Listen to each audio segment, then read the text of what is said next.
Welcome in, everyone. Today, we're going to try and untangle a situation that's honestly incredibly difficult to wrap your head around.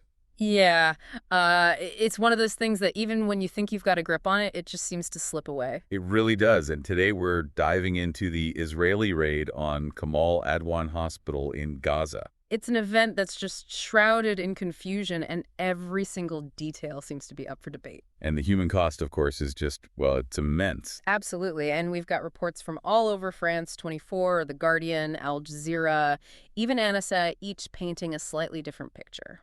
So what we're going to try to do today is piece all those fragments together, see if we can make sense of them, and really grasp the gravity of what happened there. You know, it's really a testament to how complex this conflict is that even basic facts are being contested. Right. It's like trying to put together a puzzle where half the pieces are missing. And the picture keeps changing while you're working on it. Exactly. It's a constantly moving target.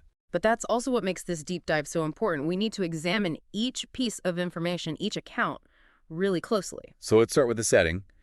Try to paint a picture of life in northern Gaza before this raid even took place. We know Kamal Adwan Hospital was in Beit Lahia. And that area was already really struggling. Severe lack of resources. Basically, northern Gaza was under siege with very limited access to things like food, clean water. And medical supplies. Exactly. And Kamal Adwan was one of the last functioning hospitals in that entire region. So even before we get to the raid, we're already talking about a population that was on the brink. Absolutely. Extremely vulnerable. And then the Israeli military carries out this raid on the hospital, claiming that they were targeting terrorist infrastructure and operatives. But what really struck me was that these initial reports, they didn't provide any specific evidence to back up those claims. I mean, how can you justify such a drastic action without showing the proof? It's incredibly concerning, especially because it plays into a narrative that's been around for a while. You mean with Hamas? Exactly. The IDF has repeatedly accused Hamas of using hospitals as shields or operational bases. Now, it's important to note that there hasn't been any concrete evidence presented for those past accusations, but the fact that this narrative exists already influences how people are perceiving this raid. So it's almost like we're being asked to just take their word for it? Yeah. But the stakes here are so high. Right, and the potential for collateral damage. Huge. We're talking about a hospital full of patients. Medical staff. All caught in the crossfire. And then you have these eyewitness accounts that are being published in Al Jazeera and The Guardian, and they're describing just scenes of chaos. Yeah. Patients and staff being forced to evacuate. Some even made to strip outside in the freezing cold. Mass detentions, particularly of young men. Really paints a picture of fear and desperation. It's horrifying. Which unfortunately is all too common in these conflict zones. But, focusing on those detentions for a moment, because The Guardian also reported that the IDF claimed to have arrested over 240 individuals during the raid. And they labeled them as Hamas and Islamic Jihad terrorists and other operatives suspected of terror activities. Okay, hold on. Over 240 terrorists were just conveniently in a hospital. Well, that's the problem. We're being given these big claims, but no way to verify them independently. And without that, it's really tough to know what to believe. Exactly. Are these individuals truly connected to terrorist activities? Or are they just caught in the middle? In the dragnet of a broad military operation, it raises serious questions about due process. The presumption of innocence. Even the very definition of who is a terrorist. Right. Who gets to decide that? And then we have another point of contention, which is the fire at the hospital. Right. Palestinian sources are saying that Israeli forces intentionally started the fire. While the Israeli military is denying any involvement, saying it was a small fire, contained quickly. So it's another he said, she said situation, but this time with flames and smoke obscuring the truth. It really illustrates how information warfare plays out in conflict zones. Each side trying to control the narrative. Trying to sway public opinion, and in the fog of war, it's almost impossible to determine who's telling the truth.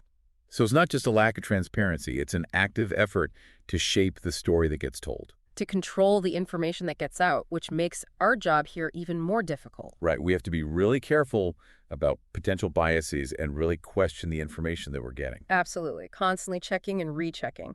Now let's talk about what happened after the raid, because we know that the World Health Organization declared the hospital out of service, which basically crippled healthcare in that entire region. And that's where the consequences really hit home. Right. The Guardian described the relocation of patients to the Indonesian hospital. Which was already damaged. And not functioning. So patients, some in critical condition, being moved to a place that can't even provide basic care. It highlights a complete breakdown of essential services. It's a horrifying situation. These people are being deprived of their fundamental right to health care, to safety, to even a semblance of normalcy. And then there's the case of the hospital director, Hossam Abu Safiyeh. Yeah. The Guardian and other sources reported that he was detained during the raid. Right. And the WHO even expressed concern for his well-being. Mm-hmm. But then we have Kronos reporting something totally different, saying that Abu Safiyeh himself denied being arrested in an Instagram post. Wow. So one minute he's detained, the next he's posting on social media? It makes your head spin. Even the most basic facts are up for debate in this whole thing. How are we supposed to make sense of any of this when the information is so jumbled and contradictory? It really underscores the challenges of getting reliable information in these conflict zones. You're dealing with a web of different interests, Agendas. narratives, all competing for attention and shaping our understanding of the situation. You know what? I'm starting to think we need a whole separate deep dive on just how to even navigate information in these kinds of situations. Absolutely, because it's clear that you can't just take anything at face value. No. This raid on Kamal Adwan, it was just one event in this long, really tragic conflict, but I think it really reveals the deeper issues that are at play. It forces us to confront these challenges of information warfare. The effects of a healthcare system that's collapsing. And the human cost of a conflict that just doesn't seem to end. And that's where we'll pick things up in part 2 of our deep dive. We'll look at the broader context of this conflict, the roles that international actors are playing. And maybe, hopefully, some potential pathways towards a peaceful resolution. We'll see if we can find some. Fingers crossed. You know, we have to remember this raid on Kamal Adwan. It wasn't an isolated incident. Right. It fits into this larger pattern of escalation that we've been seeing. You know, both sides really dug in. You mentioned before that the IDF had accused Hamas of using hospitals for military purposes in the past. Is there anything in what we've been reading that sheds any light on why Hamas might do that, if it's true? Well, it's a really tough question, and I think it's crucial to remember we're working with very limited information here, especially about what goes on inside Hamas. Right. Some analysts have suggested that Hamas might view civilian infrastructure as a way to deter Israeli attacks, you know, thinking that Israel might hesitate to strike areas with a lot of civilians. Yeah, it's a chilling thought, the idea of using innocent lives as a shield. Right. But does that strategy, does it actually work? Well, history suggests that it doesn't, unfortunately, and in this case, it seems to have backfired in a major way. Yeah. The raid on Kamal Adwan also really brought to light how dire the situation is with humanitarian aid and medical access in Gaza. The WHO statement that we read, it mentioned these increasing restrictions on even their ability to get to the hospital before the raid even happened. Yeah, and that's a crucial point to highlight. These conflict zones, they often turn into humanitarian black holes. Right. Access to even basic services is just cut off. You know, the reports we've seen from FanPage and the New York Times about families struggling to survive. Lack of food, clean water, Healthcare. basic health care. It's a reminder that this is a human tragedy on a massive scale. It really is. It's easy to get caught up in the political back and forth. The strategy. But those stories really bring it back down to earth.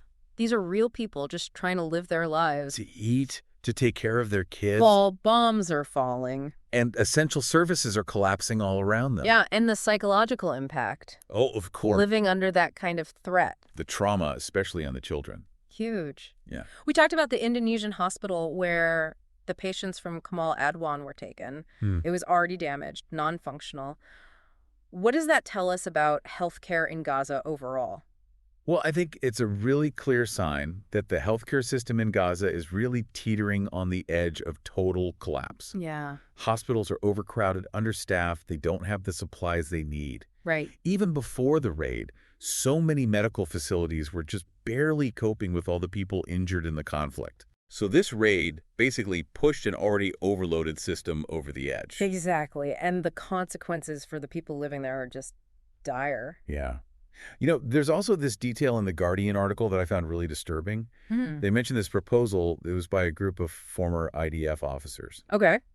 And basically, the proposal was to clear out all the civilians from northern Gaza. Wow. Turn it into a free fire zone. I mean, that's pretty extreme. It is. And while the Israeli government officially rejected the plan, Right. some analysts think that parts of it are being implemented regardless, Which, if it's true, I mean, it raises serious questions about what the long-term goals are here. Yeah, and the potential for even more human suffering. Exactly. It shows just how volatile this situation is and the lack of trust on both sides. And it really highlights how difficult it's going to be to find any path towards peace when both sides have such different views of what the conflict even is. Right, right. And then there's the missile attacks coming from Yemen. You can't ignore that. Yeah. The Houthi rebels. Now, targeting Israel, it feels like this conflict is expanding, pulling in more groups. It really drives home the point that this isn't just an isolated conflict between Israel and Hamas. It's all tied up with regional dynamics, International alliances, a whole global landscape. which makes it even harder to imagine a peaceful outcome. Oh, absolutely. I mean, any attempt to try to address this Israeli-Palestinian conflict has to consider the role of other players in the region, like Iran. Right, they back Hamas. And then you have Saudi Arabia, who are starting to, normalize relations with Israel. It's layers upon layers, a really high-stakes game. It really is. It's amazing that this one event, the raid on Kamal Adwan, it's like a window into all of these interconnected layers of conflict. It is, and it's those connections that are so crucial to understanding what's happening. It's not enough to just glance at the headlines, Right. You have to go deeper, look at the history, the different perspectives. To recognize the humanity of everyone involved. That last part really sticks to me. In the middle of all this political maneuvering, the military actions, it's so easy to forget that there are real people on all sides who are suffering. It's essential to remember that conflicts have human faces. Mm-hmm. It's so easy to get caught up in the strategy and the politics, but it's individuals who are bearing the brunt of the suffering. The reports we read from FanPage and the New York Times about families just struggling to survive, to bury their dead. Yeah. It's a stark reminder of the human cost of this conflict. It demands our attention. Our compassion. And our commitment to finding a just and peaceful solution. This deep dive has been really heavy. Yeah, it is. But it's been so eye-opening, it's clear there are no easy answers here. No, but I think understanding how complicated it is, it's the first step towards having meaningful conversations about it. And taking action. And taking informed action. So in the final part of our deep dive, we'll look at what those actions might look like. How can we as, regular people, informed citizens, actually contribute to a more peaceful future in the region? We'll explore those questions. I have to admit, it's a lot to take in, and it feels kind of overwhelming. Like, how do you even begin to make a difference when everything is this messed up and the stakes are so high? I get it. It's easy to feel totally powerless when you see that much suffering. But even small actions can have a big impact, like a ripple effect. So what can we actually do? Where do we even start? The first step, and it sounds simple, is staying informed, like we're doing right now. It's about educating ourselves and not looking away from what's happening. Okay, but beyond awareness, what are some actual concrete steps we can take? Well, there's some incredible organizations doing amazing work on the ground in Gaza, providing aid, medical care, legal support, advocating for human rights. Even a small donation to those organizations can make a real difference. So donate, spread awareness, and what else? Push our governments to work towards a peaceful solution. Exactly. Contact your elected officials, get involved in peaceful protests, help amplify the voices of the people who are directly affected by the conflict. Every voice adds up. You mentioned the power of dialogue earlier. Yeah. And that really resonated with me. Just talking about this with friends, family, colleagues, even when it's uncomfortable, could help break down stereotypes. Right, build understanding, absolutely. Silence can be just as bad as misinformation because it lets the cycle of violence and mistrust just keep going. But having those open and honest conversations, that's how we challenge our own biases, learn from different perspectives, and start to see the situation in a more nuanced way. In the middle of all this tragedy and despair, reading these reports, one thing that really struck me was the resilience of the Palestinian people. Even with everything they're going through, there's this determination to survive, to rebuild, to not give up hope. It's incredible, isn't it? The stories from FanPage about those Christmas celebrations in Bethlehem, the kids' choir with children from Gaza and the West Bank singing together online, those are powerful examples of that resilience. A reminder that even in the darkest times, the human spirit finds a way. It really shows the strength of community, of culture, of faith. And those are the things that will lead the way to a better future. A future where peace and justice are a reality for everyone. This deep dive has been heavy, but incredibly important. Thank you so much for guiding us through all of it. It's been my pleasure, and thanks to everyone listening out there. Remember, awareness is the first step towards action. We'll leave you with this. The conflict in Gaza is a human tragedy happening right now. It's easy to feel overwhelmed, but even small acts of awareness, compassion, and engagement can help build a more peaceful future. Stay informed, stay engaged, and never stop searching for understanding.